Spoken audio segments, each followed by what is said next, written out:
పహల్గాం ఉగ్రదాడికి పాల్పడిన టెర్రరిస్టుల స్థావరాలను భారత సైన్యం నిర్వీర్యం చేసిందన్నారు కేంద్ర మంత్రి కిషన్ రెడ్డి. హైదరాబాద్ బషీర్బాగ్ కనకదుర్గమ్మ అమ్మవారి ఆలయంలో ప్రత్యేక పూజలు చేశారు కిషన్ రెడ్డి. కొన్నేళ్లు పాక్ దాడులు చేస్తుంటే చూస్తూ ఉండవేళమని ఇప్పుడు గట్టిగా బదులిస్తున్నామని తెలిపారు.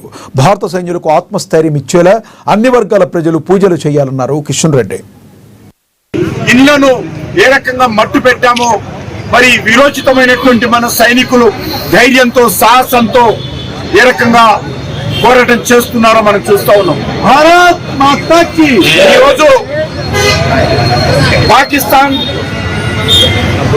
భారతదేశం మీద జరిగినటువంటి ఉగ్రవాద దాడికి క్షమాపణలు చెప్పాల్సింది పోయి లొంగిపోవాల్సింది పోయి ఈరోజు మన దేశంలోని అనేక ప్రాంతాలలో సివిలియన్స్ ఉండేటువంటి పౌరులు ఉండేటువంటి పౌర నివాసాల మీద దాడులు చేస్తా ఉంది.